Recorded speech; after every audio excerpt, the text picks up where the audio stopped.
On the Paper Talk today, we're talking about Dan Ashworth. What is the latest? Are Manchester United going to get their man? Also, are we set for a big fire sale this summer? There could be 11 players leaving. 11? That's insane. Let's get into it.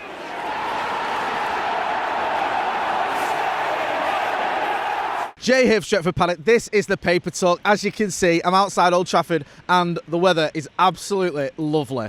If you've got a barbecue, get it out and have yourself a nice little barbecue in the garden. Loads of stories to get through, so we'll crack on. Before we get onto that though, make sure you are hitting like, share and subscribe. We want to get to 750,000 subscribers by the end of this season, and with your support, yes you, we can get there, so click on the subscribe button, and while you're at it, give the video a like. Right, let's talk a little bit about the revamp, refurb, or whatever of Old Trafford, then we'll move on to some transfer news, because we all want to get stuck into some juicy transfers. The latest on the revamp, refurb, whatever you want to call it, is this sort of story doing the rounds about whether the government or the taxpayer should fund Old Trafford being done up. There's been a little bit of a fallout from this. I think there's a story in the Manchester Evening News about it. A lot of people pushing back after Sir Jim Ratcliffe's comments about a Wembley for the North, about whether the government needs to invest. People saying, well, why should the taxpayer pay for Manchester United to have a new stadium? I think the latest sort of story reports on that was the suggestion was that if the area around Old Trafford is going to be regenerated, then yes, the government should weigh in with that.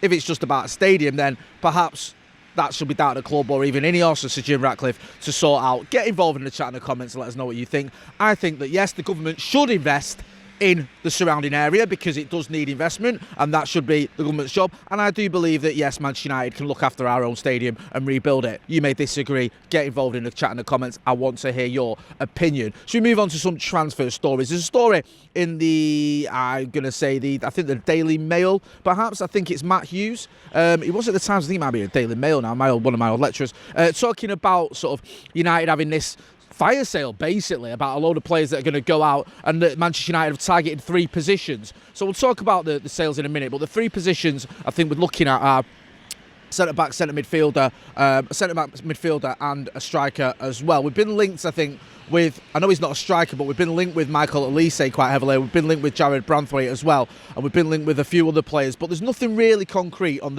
who we are going to get incoming front. Some people are linking us as well with Ivan Toney, but that one seems, for me, a little bit unlikely. I think Brentford are playing hardball with the transfer fee that they want for him.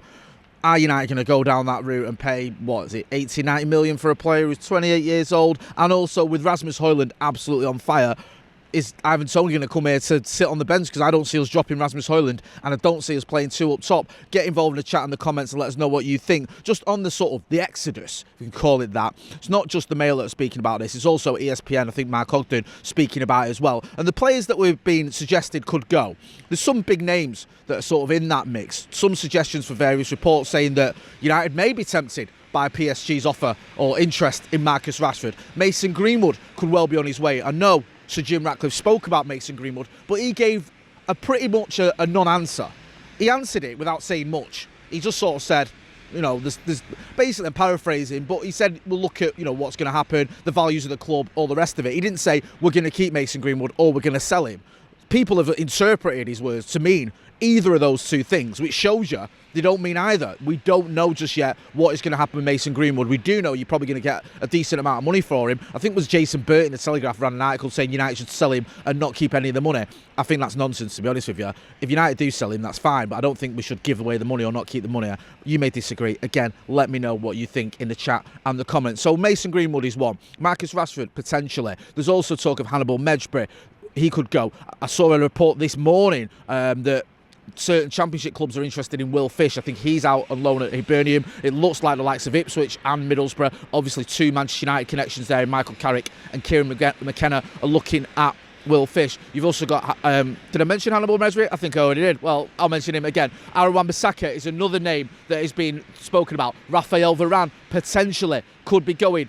There's not many reports this morning, but over the past weeks or whatever, we have heard that birthday boy, happy birthday to him, Casemiro could be going in the summer as well. Anthony Martial, his contract doesn't look like it's going to get renewed. He's on about £275,000 a week. Varane's on about £340k a week. So if you get these players out, even if you don't get a lot of money for him, you're getting big money off the wage bill as well. So there's a lot of players there you can move on, and there's a lot of players you can get some money for, and also you can get off the wage bill in terms of bringing in money for FFP sort of issues, because that's the big question here, isn't it? It's, can United compete in the transfer market with FFP rules looming over us, and we're going to have to sell some players. But the good news is we've got a lot of players that are surplus to requirements, that we can get a little bit of money for, in some cases a decent amount of money for, and also are on massive wages. So if you get them off the wage bill, that's going to free up some funds. So I think in total there's around 11 players that have been suggested we could move on in the summer. Let me know what you think about that. Do you think we should just have this fire sale? Should we go all out and get rid of a lot of players? Should we sell some big names? Would you sell some of the names I've mentioned? The likes of Casemiro, the likes of Raphael Varane, the likes of Marcus Rashford even. They're first team players. If they're fit, they start for Manchester United. And, let's have it right, they've been pretty big players under Erik ten Hag as well. Casemiro last season was one of our best players. Marcus Rashford was our biggest goal scorer. Raphael Varane, one of our most reliable defenders. Can we afford to lose those players? Will we adequately replace them? That's another question, because our transfer policy so far, the signings we've made, haven't always been successful. Let us know what you think. Get involved in the chat and the comments. Just on Dan Ashworth, there's a few stories doing the rounds about Dan Ashworth.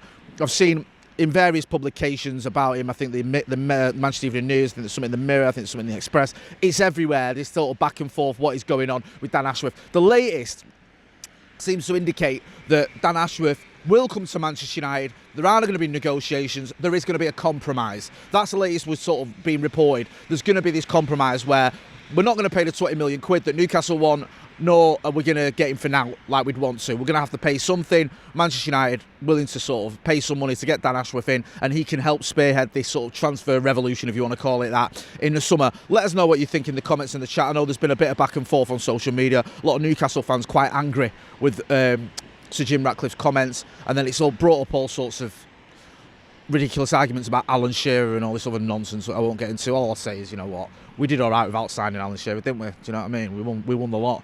And he went to Newcastle and now I'll leave it there. Also as well, sorry producer producer Ethan, who's a Newcastle fan who's giving me daggers. Also, just finally as well, Erik ten Hag, according to the Express, and it's been picked up by Sky Sports as well, is set for showdown talks with Sir Jim Ratcliffe. Again, Sir Jim Ratcliffe talking about the coach's future. Didn't really give a lot of weight. It's how you interpret it. But according to publications, in the summer, he is set for showdown talks, which I expect. I think he's going to sit down with you, Ineos or wherever, innit? And we're going to have to see where we're up to in terms of where the club's at, where the team are at in the summer. Have we just won the FA Cup and finished fourth? Then if we have, I think his future is going to look pretty rosy. If we finish 10th and not win anything, then he could be in a bit of trouble. So no great surprises there, but we'll see what happens in the summer in terms of Erik ten Hag sitting down with Ineos and Sir Jim Ratcliffe or Dave Brailsford or whoever it may be who makes the decision. Sir Jim Ratcliffe was actually at pains to say it won't be down to him who makes those decisions. He's going to leave it to football people. Imagine football decisions being left to football people at Old Trafford. Whatever next. Going to wrap it up there. Make sure, if you're not doing already, you go and check out the other videos that are on the channel. We had a pretty good little debate, myself, Ronaldo Brown and Joe Smith